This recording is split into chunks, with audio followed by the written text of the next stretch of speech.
খুতবার বিষয়বস্তু শিরক এর ভয়াবহতা এবং এর কুফর। এই শিরক সম্বন্ধে কিছু কথা বলার চেষ্টা করব, যদিও এখন সামনে আলোচনার বিষয়বস্তু ছিল যে কুরবানি। আল্লাহ তৌফিক যদি দেয় সামনে থেকে আমি বলার চেষ্টা করব, ওমা তৌফিক ইল্লা বিল্লাহ। সম্মানিত উপস্থিতি, ইবাদত কবুলের জন্য প্রথম শর্ত হচ্ছে তাওহীদ ভিত্তিক আমল করা।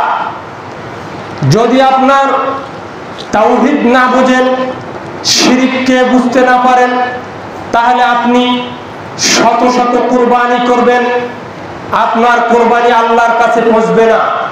এটাই চূড়ান্ত, এর চেয়ে মহা চূড়ান্ত কথা পৃথিবীতে আর নেই। এই সম্বন্ধে কোরআনুল কারিমে একাধিক আয়াত বর্ণিত হয়েছে এবং নবী মুহাম্মদ সাল্লাল্লাহু আলাইহি সাল্লামের মুখ নিঃসৃত বাণী সহিহ হাদিস থেকে অনেক হাদিস তিনি উপস্থাপন করে গিয়েছেন জাতির সামনে।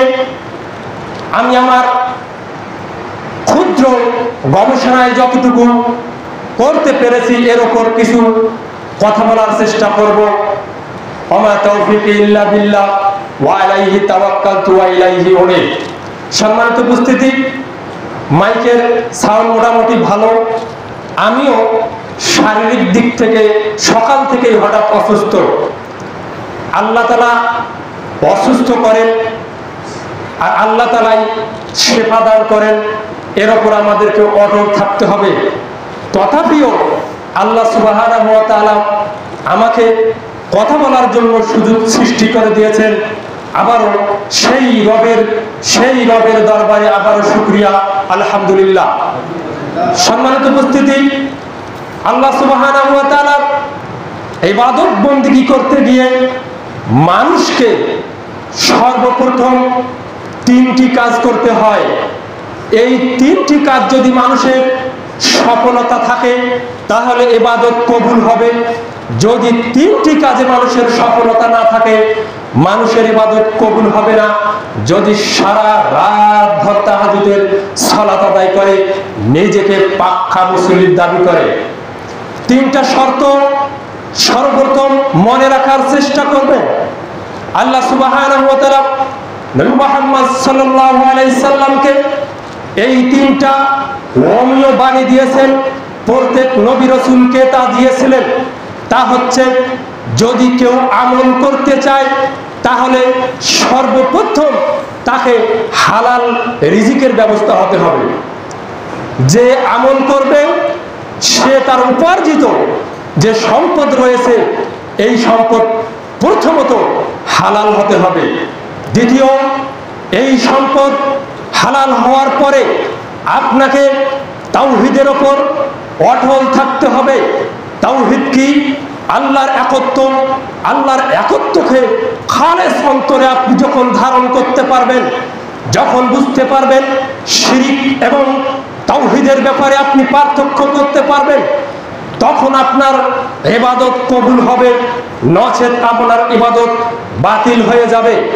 3, যদি আপনি ইবাদত করতে গিয়ে যে ইবাদতটি করবেন সে ইবাদতটি যদি নবী মুহাম্মদ সাল্লাল্লাহু আলাইহি সাল্লামের তিনি যে 23 বছর যাবত যে দাওয়াতি কার্যক্রম জাতির সামনে পেশ করেছেন, যে সুন্নাহ দিয়ে তিনি সমাজ, রাষ্ট্র, ব্যক্তিগত পরিবার, ধর্মীয় পরিবার যা কিছু আছে তিনি যখন এই নীতি দিয়ে যখন তিনি করেছেন, এর উপর আপনাকে অটল থাকতে হবে। অর্থাৎ শরীয়তের মধ্যে সামান্যতম বিদআতের আবির্ভাব করা যাবে না। এই তিনটা ধাপ যদি মানুষের ঠিক থাকে তাহলে ওই মানুষটি অবশ্যই সাকসেসফুল হবে, সাফল্য অর্জন করবে। এটাই হচ্ছে বাস্তবতা। যদি করতে না পারে কেউ তাহলে তার ইবাদত আল্লাহর দরবারে কবুল হবে না। যাক, আমি এখন সামনের দিকে অগ্রসর হব। আপনারা একটু আলোচনাটা একটু ভেবে চিন্তে শোনার চেষ্টা করবেন। যদি আপনারা শুনতে পারেন এবং আমলে নিতে পারেন। আমি আশা রাখি ইনশাআল্লাহ আপনাদের ইবাদতগুলো আল্লাহ সুবহানাহু ওয়া তাআলার নিকটে কবুল হবে ইনশাআল্লাহ। সম্মানিত উপস্থিতি, আল্লাহ সুবহানাহু ওয়া তাআলা, আমি হালাল রিজিকের দিকে গেলাম না, কারণ সংক্ষিপ্ত সময় আমার বিষয় হচ্ছে শিরক সম্বন্ধে একটু কথা বলা। আল্লাহ সুবহানাহু ওয়া তাআলা সূরা আল মায়েদা 5 নম্বর আয়াত, এখানে আল্লাহ সুবহানাহু ওয়া তাআলা সুন্দরভাবে জাতিকে, মুসলিম উম্মাহকে এবং মুসলিম ছাড়া যত পৃথিবীতে মানুষ রয়েছে সবাইকে আল্লাহ মেসেজ দিয়ে দিয়েছেন, আউযু বিল্লাহি মিনাশ শাইতানির রাজীম, ওয়া মান ইয়াকফির বিল ঈমান ফাকাদ হাবিতা আমালুহু ওয়া হুয়া ফিল আখিরাতি মিনাল খাসিরিন। কেউ যদি তার ঈমানের সাথে কুফরিকে মিশ্রিত করে, শুনুন, কেউ যদি ঈমান এনেছে কিন্তু ঈমানের সাথে কুফরিকে মিশ্রিত করে, তাহলে ফাকাদ অবশ্যই হাবিতা আমালুহু, তার সমস্ত আমলগুলো বাতিল হয়ে যাবে। ওয়া হুয়া ফিল আখিরাতি মিনাল খাসিরিন, এবং পরকালে সে ক্ষতিগ্রস্তের অন্তর্ভুক্ত হবে। এটা কার কথা? আল্লাহ সুবহানাহু ওয়া তাআলার কথা।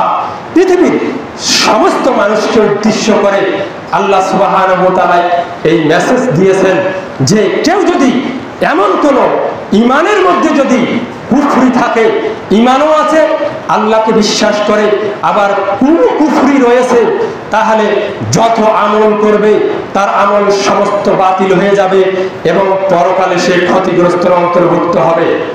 সম্মানিত উপস্থিতি, এই কোন আমল যে কথা আল্লাহ সুবহানাহু ওয়া তাআলা বললেন, আসুন আল্লাহ সুবহানাহু ওয়া তাআলা এই কুফরের ব্যাপারে, এই শিরকের ব্যাপারে চূড়ান্ত কথা বলে গিয়েছেন।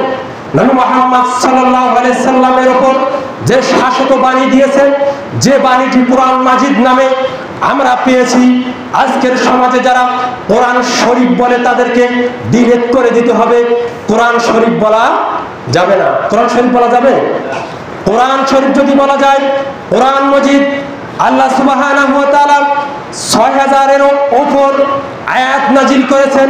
সেখানে কোরআনুল কারীমের ব্যাপারে এমন একটি আয়াত নাজিল হয় নাই যে আয়াতটির মধ্যে বলা হয়েছে কোরআন শরীফ।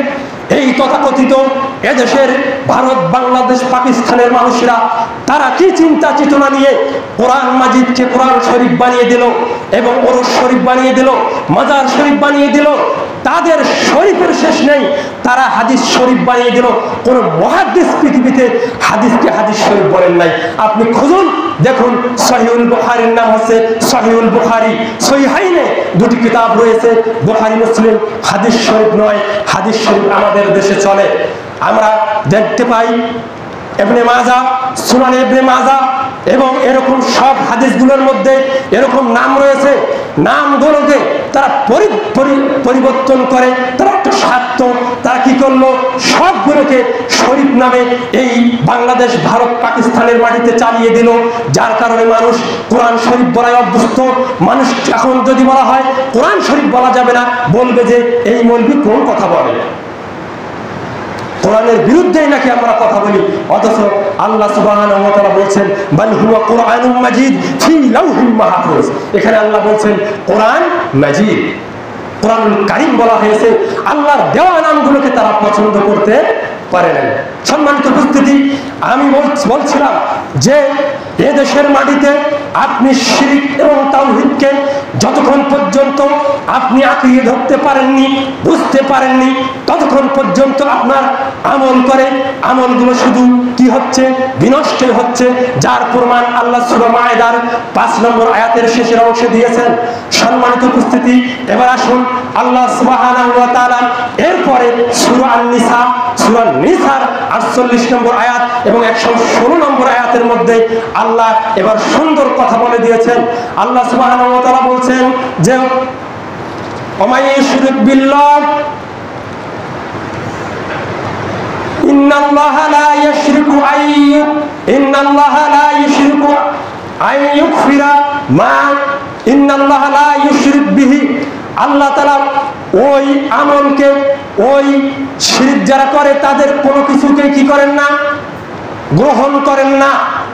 আল্লাহ তাআলা নিজেই বলছেন তাদেরকে আল্লাহ ক্ষমা করবেন না। ইন্নাল্লাহা লা ইয়াগফিরু আইয়ুশরিকা বিহি, আর তারা যারা শিরক করে, সে হোক মুসলিম, হোক ইহুদি, হোক খ্রিস্টান, সে যে হোক না কেন, আল্লাহর সাথে যে শিরক করে তাকে আল্লাহ ক্ষমা করবে না। আল্লাহ সুবহানাহু ওয়া তাআলা বলছেন ফাকাদ হাবি ইন্নাল্লাহা লা ইউশরিকা বিহি ইন্নাল্লাহা লা ইয়াগফিরু আইয়ুশরিকা বিহি, আল্লাহ ওই শিরককারীকে ক্ষমা করবেন না।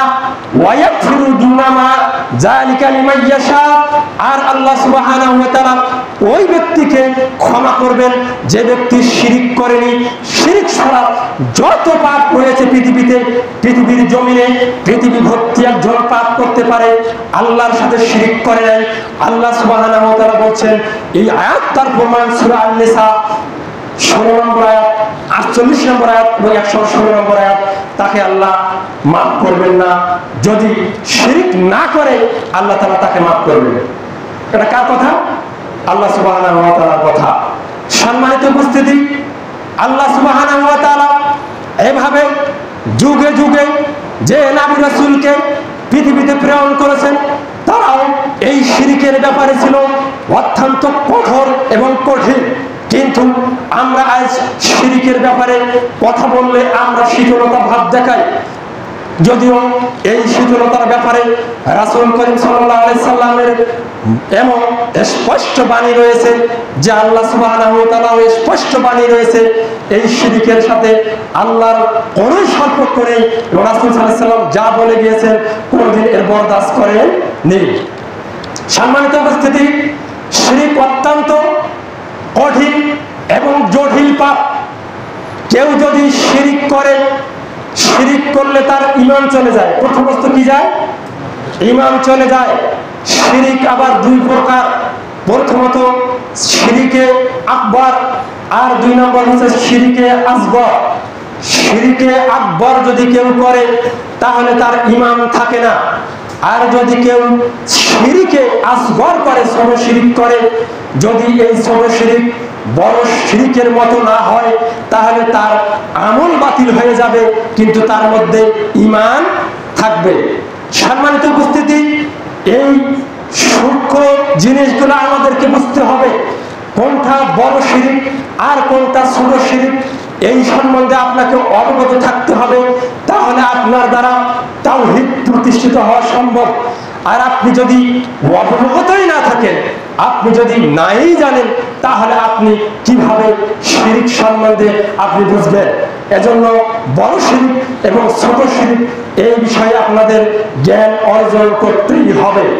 আল্লাহ সুবহানাহু ওয়া তাআলা একথাই বলছেন, বড় শিরক পৃথিবীতে এমন গুলো রয়েছে যা এদেশের মাটিতে রহ রহ হইতেছে, মানুষ সেটাকে শিরক মনে করে না। আল্লাহ সুবহানাহু ওয়া তাআলা বলছেন, কেউ যদি আল্লাহর চেয়ে অন্যকে বেশি মহব্বত করে তাহলে এটা হবে বড় শিরক। এটা নাম কি? বড় শিরক। কেউ যদি আল্লাহর সম্বন্ধে দোয়া করা, যে আল্লাহর সাথে দোয়া করতে হলে কোনো মাধ্যম লাগবে, এটা হচ্ছে পৃথিবীর বড় শিরক। এটাও হচ্ছে বড় শিরক। এটা যদি কেউ করে তার ঈমান থাকতে পারে না। এইরকম কেউ যদি আল্লাহ বাদে অন্যকে সিজদা দেয়, এটা বড় শিরক। এই সিজদা দিলে তার ঈমান থাকবে না। কেউ যদি সিজদা দেয়নি, শুধু অন্তরের মধ্যে এই আকীদা পোষণ করে, কোনোদিন কোন মাজারের মধ্যে যায়নি, তবে সে মনে করে যে ওই মাজারে গেলে ওখান থেকে আল্লাহ রহম করবে, তাহলে সে অন্তর্গত বড় শিরকের মধ্যে আছে, তারও ঈমান নেই। সম্মানিত উপস্থিতি, বড় শিরকের ব্যাপারে অত্যন্ত কঠোর এবং কঠিন ভাবে আপনাকে অধ্যয়ন করতে হবে। যদি আপনি না করেন তাহলে আপনার আমল আপনাকে পার করতে পারবে না। যদি আপনার তাওহীদকে আপনি টিকাতে না পারেন, তাওহীদ অত্যন্ত কঠিন এবং জটিল অবস্থা। তাওহীদ আপনাকে বুঝতে হবে কিভাবে তাওহীদ অর্জন করতে হয়। সম্মানিত উপস্থিতি, বলছিলাম বড় শিরক করলে মানুষের ঈমান থাকে না। বড় শিরক করে যত আলখাল্লা নিয়ে আপনি চলেন না কেন, আপনার আলখাল্লা যত বড় হোক না কেন, যদি আপনি আকীদাগতভাবে ত্রুটি থাকে, আপনি যদি আল্লাহ সম্বন্ধে ভ্রান্ত ধারণা আপনার থাকে, আল্লাহ সম্বন্ধে যদি খারাপ ধারণা আপনার থাকে, নবী মুহাম্মদ সাল্লাল্লাহু আলাইহি সাল্লামের সম্বন্ধে যদি আপনার ভ্রান্ত ধারণা থাকে, আপনার সমস্ত আমলগুলো বাতিল হয়ে যাবে। এটার প্রমাণ যে আপনি আসলেই আল্লাহকে ভালোবাসেন, আল্লাহর উপর ঈমান আছে, কিন্তু আল্লাহ নিজেই বলেছেন যে মানুষ ঈমান আনা সত্ত্বেও যারা কুফরি করে, সূরা আল মায়েদার 5 নম্বর আয়াতের শেষ অংশে আল্লাহ বললেন ঈমান আছে তারপরে কুফরি করে, তার সমস্ত আমলগুলো আল্লাহ বাতিল করে দিবে, আর পরকালে তাকে ক্ষতিগ্রস্তের অন্তর্ভুক্ত করা হবে। কি করা হবে? ক্ষতিগ্রস্তের অন্তর্ভুক্ত করা হবে।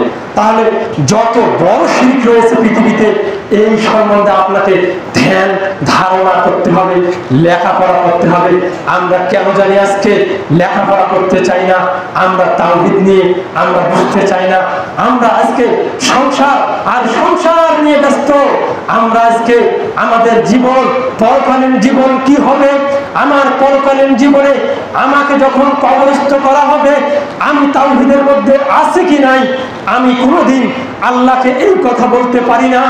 আমি শুধু আমলের দিকে কিছু ঝুঁকতেছি, আর দুনিয়ায় সম্পদ অর্জন করার জন্য আমি নিরলসভাবে চেষ্টা সাধনা করতেছি, যা আমি তাওহীদের ক্ষেত্রে কোনোদিন করিনি। আপনারা একটু চিন্তা করে দেখুন, কে এমন রয়েছেন যে তাওহীদ ভিত্তিক লেখাপড়া করে আজকের এই মসজিদে এসেছেন? প্রতিদিন একটু হলে একটু তাওহীদের ব্যাপারে লেখাপড়া করতে হবে, আল্লাহকে চিনতে হবে, আল্লাহকে চিনতে হবে, আল্লাহর উপাসনা করতে হবে। সেইভাবে সম্মানিত উপস্থিতি, কারণ জটিল বিষয়। আল্লাহ সুবহানাহু ওয়া তাআলা সূরা আল মায়েদা, আল্লাহ এই সূরা আল মায়েদার 72 নম্বর আয়াতে এমন একটি কথা বলে গিয়েছেন জাতির সামনে, যে আয়াতটি অত্যন্ত হৃদয় বিদারক। আল্লাহ সুবহানাহু ওয়া তাআলা জাতিকে এমন কঠিন এবং কঠোরভাবে এই কথা বললেন।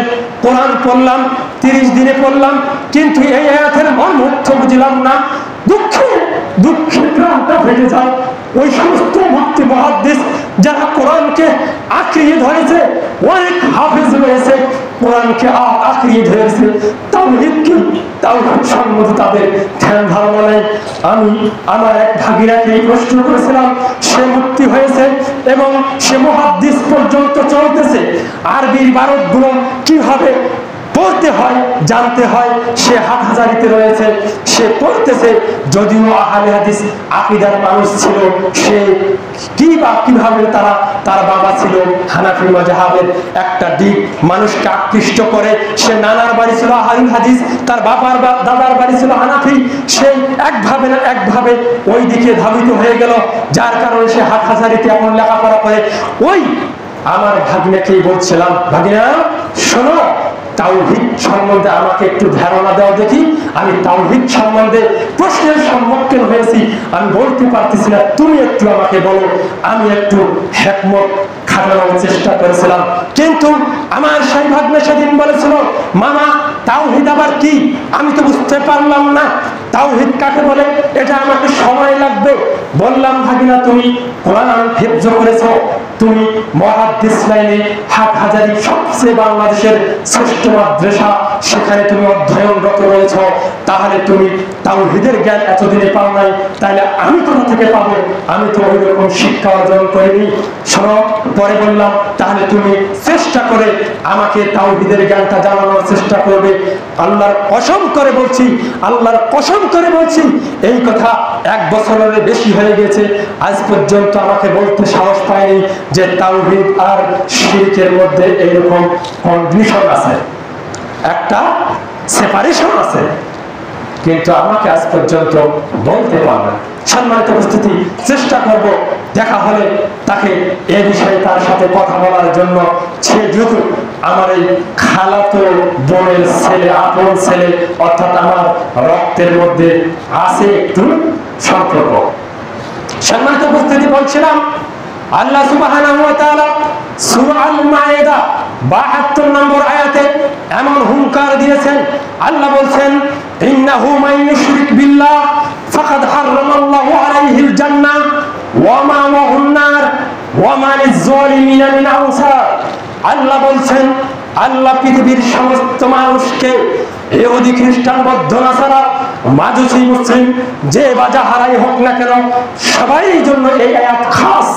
এই আয়াত আম নয়, এই আয়াত খাস করে আল্লাহ বলছেন, ইন্নাহু মান ইউশরিক বিল্লাহ, নিশ্চয়ই যারা আল্লাহর সাথে শরীক করে, ফাকাদ হারামাল্লাহু আলাইহিল জান্নাহ, আল্লাহ তাআলা তার জন্য সর্বপ্রথম জান্নাতকে হারাম করে দেন। আর পরবর্তীতে যখন তার জন্য জান্নাত হারাম হয়ে যায়, তাহলে ওয়া মাওয়াহুন নার, তাহলে সে থাকবে জাহান্নামের মধ্যে।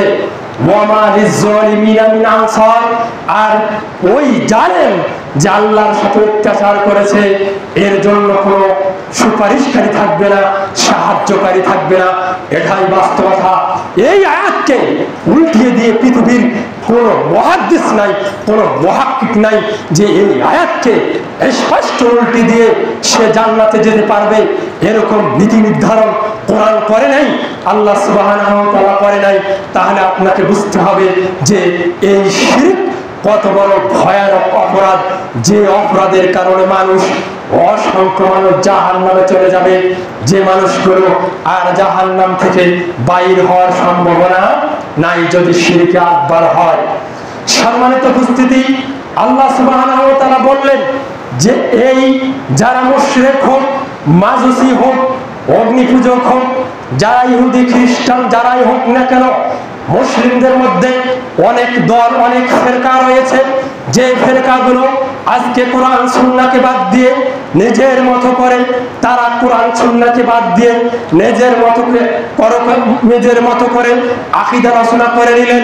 তাদের আকীদার মধ্যে তল্লাশি করলে, কোরআন সুন্নাহ দিয়ে যদি তল্লাশি করা হয়, অসংখ্য আকীদা রয়েছে যা আল্লাহ থেকে তাদেরকে, মূল ইলাহ থেকে তাদেরকে গায়রুল্লাহর দিকে ধাবিত করেছে।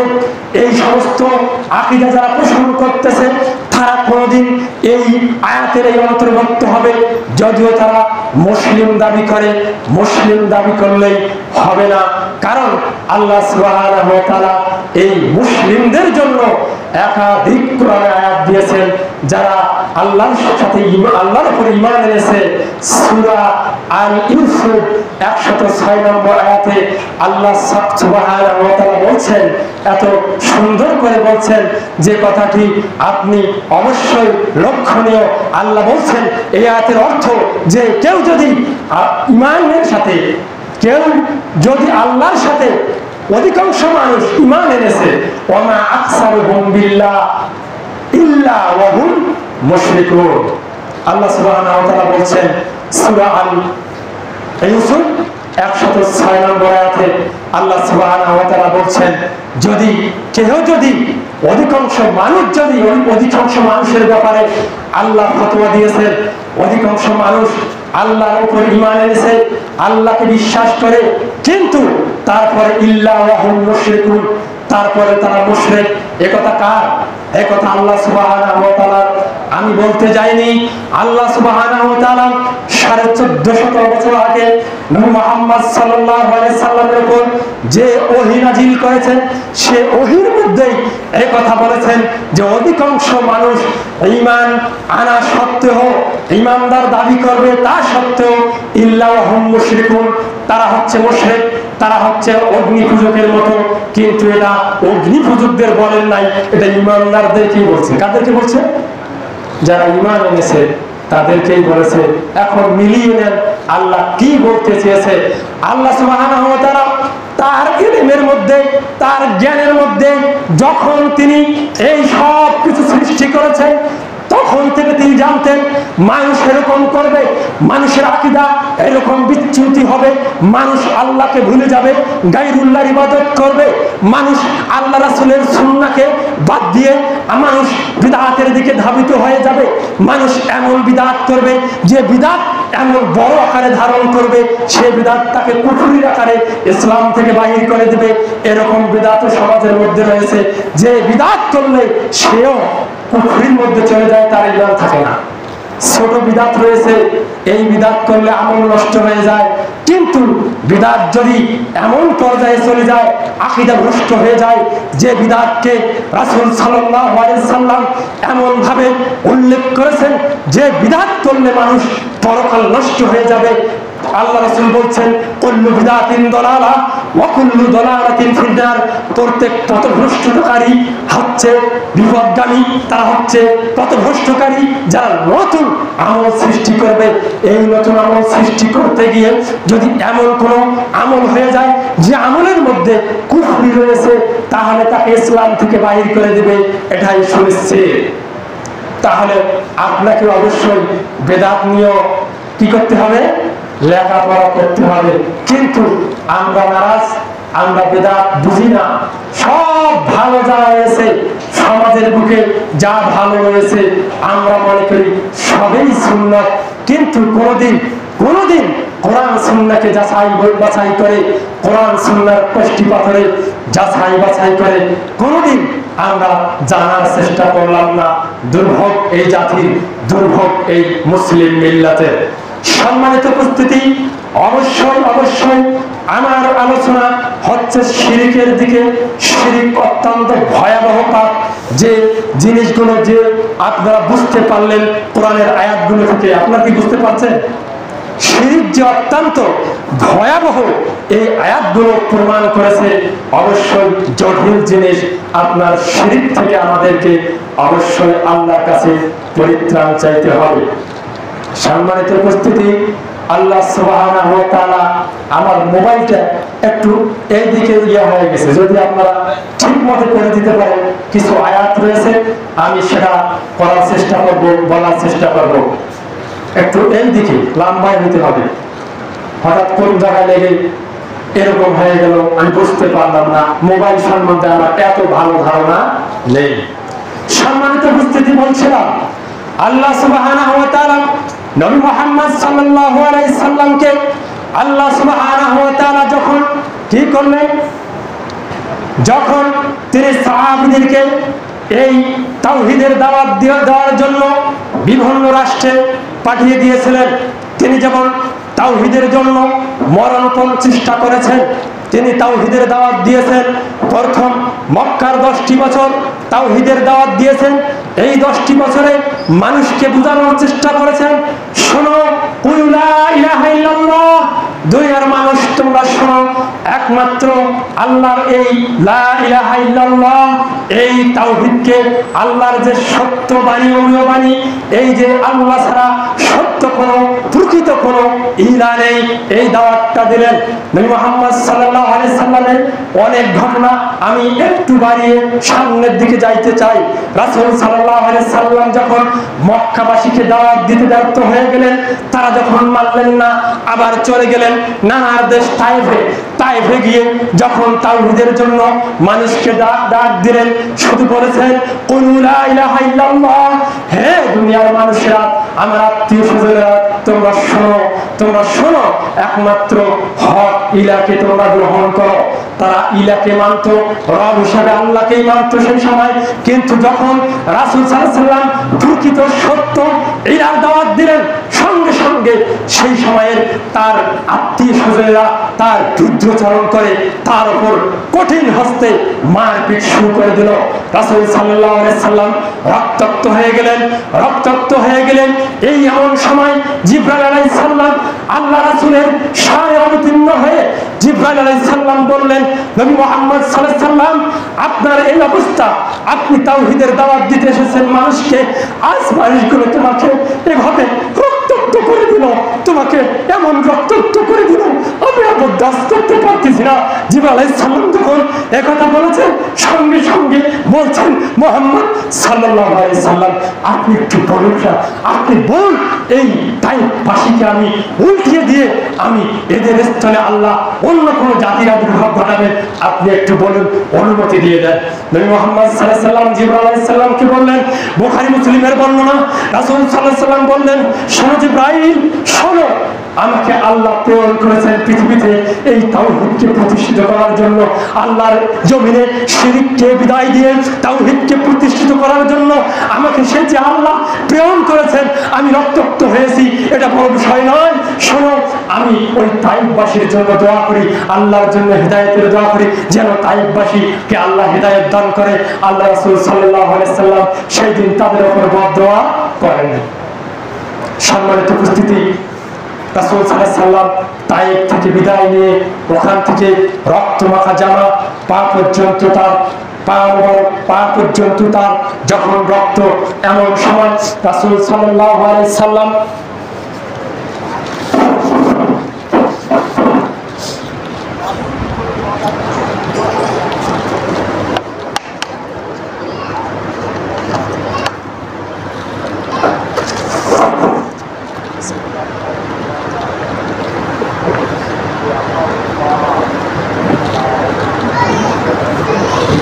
আলহামদুলিল্লাহ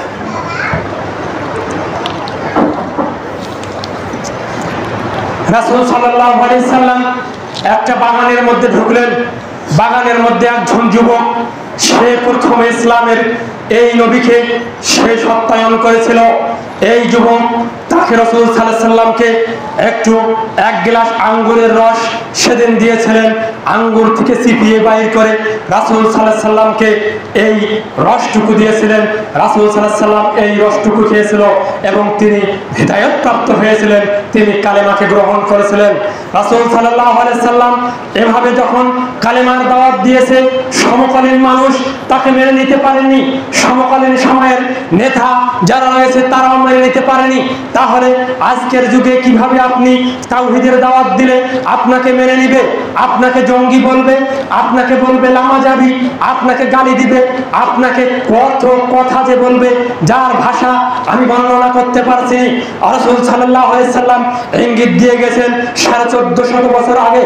অতএব শুনুন, রাসূল সাল্লাল্লাহু আলাইহি সাল্লামের সেই অমীয় বাণী অত্যন্ত কঠিন এবং সুন্দর, যে আজকের জামানায় আমরা যদি তাওহীদের কথা বলি তাহলে আমাদেরকে কি বলা হয়? ফিতনাবাজ বলা হয়। আমাদেরকে কি বলা হয়?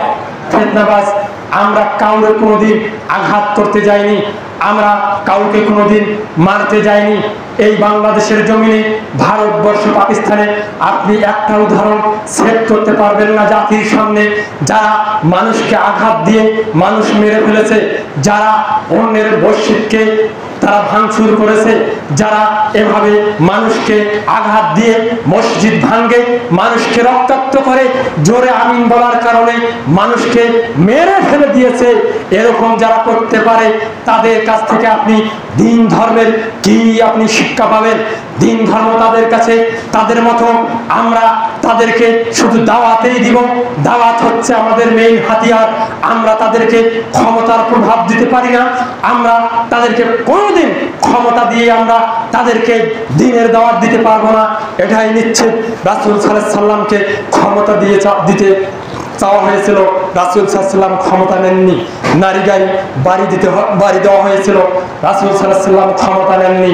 ক্ষমতাবিন বিষয় ছিল না, ছিল আল্লাহকে, প্রকৃত ইলাকে চিনানোর জন্য আল্লাহ সুবহানাহু ওয়া তাআলা আল্লাহর পক্ষ থেকে নবী মুহাম্মদ সাল্লাল্লাহু আলাইহি সাল্লামকে পৃথিবীর জমিনে নিয়ে এসে তাদেরকে তাওহীদমুখী করার চিন্তা ভাবনা করেছিলেন। এই বাস্তবতায় রাসূল সাল্লাল্লাহু আলাইহি সাল্লাম যেমন উৎপীড়ন নিপীড়ন হয়েছেন, আর তেমনি আল্লাহ রাসূল সাল্লাল্লাহু আলাইহি সাল্লাম তেমনি কি করেছেন? সাহাবীদেরকে একটি কথা বলছেন, সাহাবারা শোনো, প্রথমে তোমরা দাওয়াত দিবে তাওহীদের। এই কথা বলছেন মুআয ইবনে জাবাল রাদিয়াল্লাহু তাআলা আনহু থেকে বর্ণিত। তিনি বলেন রাসূল সাল্লাল্লাহু আলাইহি সাল্লাম বলছেন, মুআয ইবনে জাবালকে আল্লাহ রাসূল যখন ওই আহলে কিতাবদের, ইহুদি খ্রিস্টানের দেশের মধ্যে তাওহীদের দাওয়াত দিতে পাঠাইলেন, তখন মুআযকে বললেন, মুআয শোনো, তুমি যাচ্ছ ইহুদি খ্রিস্টানদের দেশে তাওহীদকে মানুষের সামনে উপস্থিত করার জন্য। শোনো মুআয, তোমাকে আমি একটি কথা বলি, তারা যদি প্রথমে আশহাদু আল্লা ইলাহা ইল্লাল্লাহ ওয়া আন্না মুহাম্মাদুর রাসূলুল্লাহ এই কথা যদি তারা মেনে নেয়, তাহলে তাদেরকে পরে দাওয়াত দিবে আকিমুস সালাহ। তারা যদি সালাতকে মেনে নেয়, ওয়া আতুজ যাকাত, এইরকম ভাবে দাওয়াতি পদ্ধতি আল্লাহ রাসূল শিখিয়ে দিলেন। তাহলে প্রথম দাওয়াতটি ছিল কি? তাওহীদের, অর্থাৎ মানুষ শিরকের মধ্যে নিমজ্জিত রয়েছে, তাদেরকে প্রথম দাওয়াতটা দিতে হবে তাওহীদের, কালেমায়ে লা ইলাহা ইল্লাল্লাহ, এই দাওয়াত দিতে হবে। এর ব্যতিক্রম কোনো দাওয়াত সমাজে চলতে পারে না। সর্বপ্রথম যে দাওয়াত দিতে হবে সেটা হচ্ছে লা ইলাহা ইল্লাল্লাহ। লা ইলাহা ইল্লাল্লাহর দাওয়াত দিয়ে মুসলিম জাতিকে প্রকৃত ইসলামকে চিনিয়ে দিতে হবে।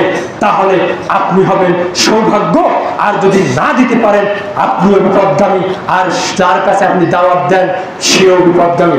সম্মানিত উপস্থিতি, মুআয ইবনে জাবালকে আল্লাহ রাসূল আরেকটা হুঁশিয়ারি দিলেন, শোনো মুআয, তোমাকে যখন আমি তাদের সামনে উপস্থাপন করলাম, তুমি যাও, সেখানে গিয়ে যখন তুমি তাওহীদের দাওয়াত দিবে, তারা তখন মেনে নিতে পারবে না। তারা তোমাকে হত্যা করার চেষ্টা করবে, তারা তোমাকে লাঞ্ছিত করার চেষ্টা করবে। আজকের সমাজে যখন আপনি তাওহীদ ভিত্তিক দাওয়াত দিবেন, আপনাকে জঙ্গি বলবে, আপনাকে গালাগালি করবে। এটাই সুনিশ্চিত মুআয ইবনে জাবালকে এমন গালাগালি করলো, আল্লাহ রাসূল আগেই তাকে সতর্কবাণী বললেন, মুআয শোনো, তোমাকে যদি মুআয শোনো, তোমাকে যদি হত্যা করতে চায়, তোমাকে যদি সে আগুনে পুড়িয়ে ফেলতে হয়, এরকম যদি অবস্থার সৃষ্টি হয় মুআয শোনো, তাহলে তুমি কোনোদিন তাদের কাছে মাথা নত করবে না। মৃত্যুকে তুমি মেনে নিয়ে তাওহীদ প্রতিষ্ঠার জন্য তাদের কাছে সংগ্রাম করে যাবে। এটাই হচ্ছে রাসূল সাল্লাল্লাহু আলাইহি ওয়াসাল্লামের দাওয়াতি মিশন। আজকে আমরা কোথায় দাওয়াত দিতেছি? আজকে চলেন মসজিদে যাই নামাজের জন্য, ওই মানুষটি একটু জানে না যে তাওহীদ সম্বন্ধে তার জ্ঞান নেই, নামাজের দাওয়াত দিতেছি, ওর নামাজ ওকে জান্নাতে নিয়ে যেতে পারবে না, ওর সালাত ওকে জান্নাতে নিয়ে যেতে পারবে না। এটাই সুনিশ্চিত। আল্লাহ অসংখ্য আয়াতে বলছেন যে সালাত আদায় করতে হবে। সালাত মানুষকে না আদায় করলে সে জাহান্নামে যাবে, সে পূর্ববর্তীর কারণে তাকেও জাহান্নাম দেওয়া হবে। তবে সালাত অস্বীকারী নয়, কিন্তু গাফিলাতি করে, এই ব্যাপারে মতৈক্য আছে। সম্মানিত উপস্থিতি, আপনি কোথায় যাবেন, কোন দিকে যাবেন, তাহলে একটু ভেবে চিন্তে পথ চলার চিন্তা করুন। আপনাকে আমি উদাত্ত আহ্বান জানাই যে আপনার দাওয়াতি কাজ হবে লা ইলাহা ইল্লাল্লাহ। আল্লাহ ছাড়া সত্য কোনো মাবুদ নেই, ইলাহ নেই, আল্লাহ ছাড়া সত্য কোনো রব নেই, এ কথা আল্লাহ বলেননি। সবাই আল্লাহকে রব দাবি করে, সবাই আল্লাহকে বলে আমার প্রতিপালক। হিন্দু বলতেছে ওপরওয়ালা আমাদের প্রতিপালক, খ্রিস্টান বলে ওপরওয়ালা আমাদের প্রতিপালক, আর এরকম মাজুসি সবাই বলে ওপরওয়ালা আমাদের প্রতিপালক। প্রতিপালক রবের ক্ষেত্রে কোনদিন কেউ দ্বিমত পোষণ করেনি। মক্কার কাফের মুশরিক যারা রয়েছিল তারাও দ্বিমত পোষণ করেনি।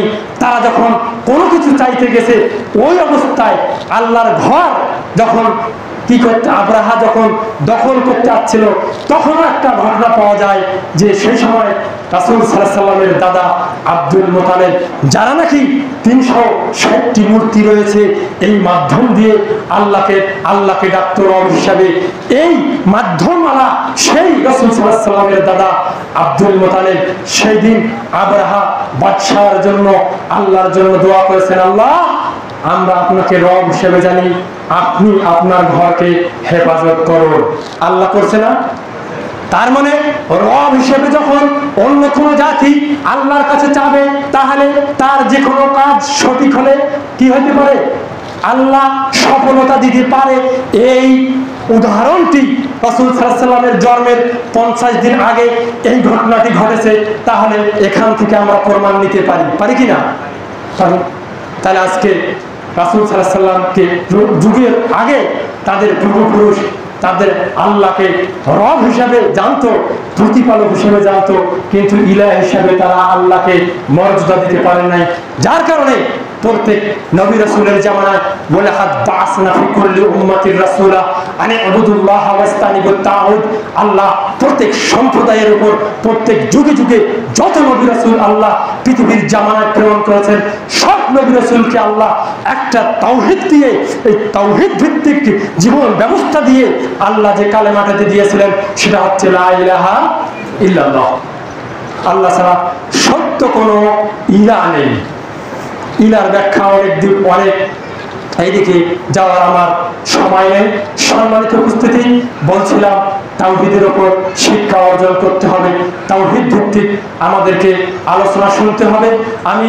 আমি আরো বলতে বা এরকম আমার যে অবস্থা, আমি পাতলা পায়খানায় করেছি 2-3 বার এবং স্যালাডের পানি খাইতেছি, সকাল থেকে কিছু খাইতে পারি নাই।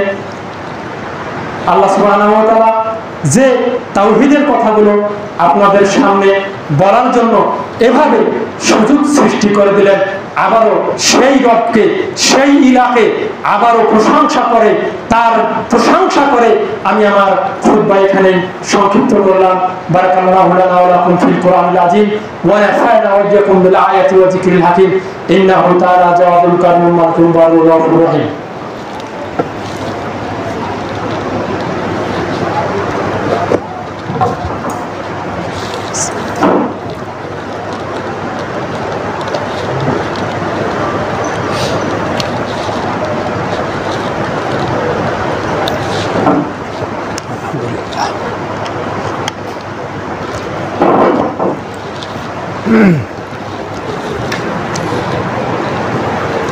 إن الحمد لله الحمد لله وحده والصلاة والسلام على من لا نبي بعده أعوذ بالله من الشيطان الرجيم بسم الله الرحمن الرحيم قل هو الله أحد الله الصمد لم يلد ولم يولد ولم يكن له كفوا أحد। এটা হচ্ছে কি তাওহীদ। এর নাম কি?